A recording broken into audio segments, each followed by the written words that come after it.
Dan Dickau here, Gonzaga Nation SI, the Gonzaga Nation Media Network. Well, Selection Sunday episode. The show just ended announcing the 68 team bracket for the NCAA tournament 2023. Gonzaga ends up being a 3 seed, and it's a good draw. They start on Friday in Denver, Colorado, where they take on Grand Canyon University out of the WAC, based out of the Phoenix. Head coach Bryce Drew, a couple unique connection points to Grand Canyon University. Former Gonzaga assistant coach Tommy Lloyd, who is now at Arizona. His son Liam initially started his college career at Grand Canyon before transferring to Northern Arizona. That's one connection point. Another connection point to the Grand Canyon program for Gonzaga is assistant coach Roger Powell Jr. was with Bryce Drew at Valparaiso for a number of years, as well as at Vanderbilt. So I'm sure Roger Powell knows a lot of the ins and outs as to how Bryce Drew wants to prepare, what his offensive attack typically looks to be like, what defensively he likes to try to take away. So Gonzaga's got an inside edge there. They also, I like the fact that they play on the Friday as opposed to the Thursday. They can get a chance to maybe get into altitude at Denver, acclimate a day or so early, kind of let some of those early Thursday games get going and get the ability to watch games, see what's transpiring in the tournament and get going. But they will play, if they win, which I expect them to win, Gonzaga will play the winner of TCU, a 6 seed, versus the winner of the 11 seed play-in game, either Arizona State in the Pac-12 or Nevada out of the Mountain West. So for TCU, if it's them, TCU is a very good program out of the Big 12. Jamie Dixon, the head coach, they've had some ups and downs this year. Their guard, Mike Miles, is a really good player. I'm talking really good. When he's in the lineup, they are a load to handle. He's battled some injuries throughout the course of the season, but when he's been there and he's been right, they've been as good as anybody, to be honest with you, in the Big 12. So that's a little bit on TCU, and we'll break this down a little bit in more in depth, deeper in the next day or so on Gonzaga Nation SI. But if it's an 11 seed, Arizona State out of the Pac-12, Bobby Hurley, he went to the transfer portal route and went and got a lot of guys last year, and the guys bought into the message.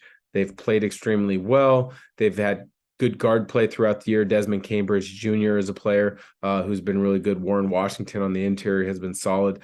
DJ Horn has been really good for Bobby Hurley.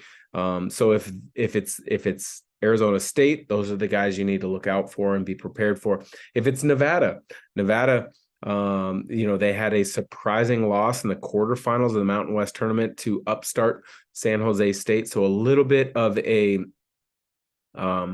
kind of concern for them leading into the tournament if they were going to make it or not. They make it, which I thought they should have, but they're a really good basketball team. Jared Lucas, their leading scorer, was at Oregon State for 3 years, part of that Elite 8 team a couple of years back. They've also got a big-time scorer in Will Baker, a big who can score on the interior. He can pick and pop a little bit.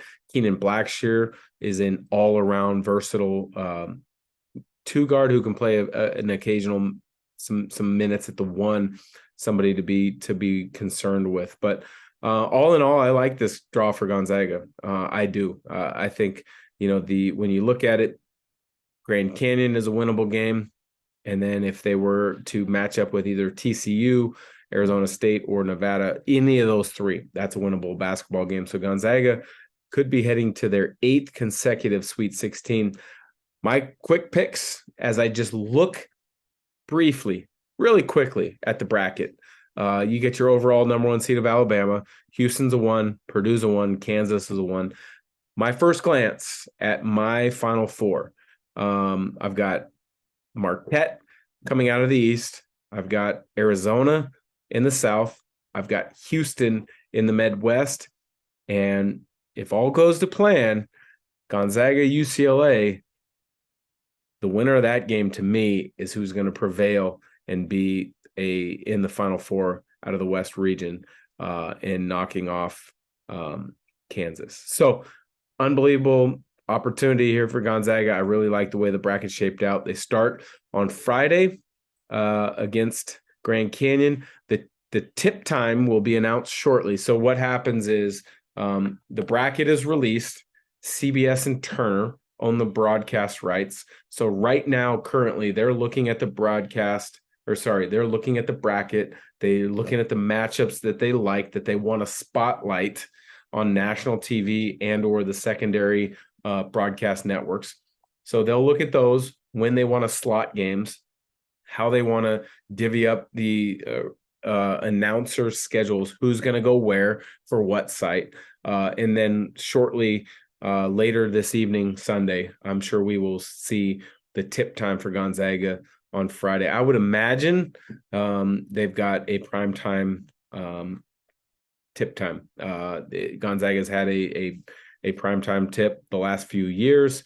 I wouldn't expect that to change with them being the 3 seed in the West in Denver. So for Gonzaga Nation SI and the Gonzaga Nation Media Network, I'm Dan Dickau. I look forward to breaking this down a little bit more in the next couple of days because there's going to be a lot of excitement, a lot of interest around who their opponent, Grand Canyon, is, as well as who their potential opponent in the second round could be.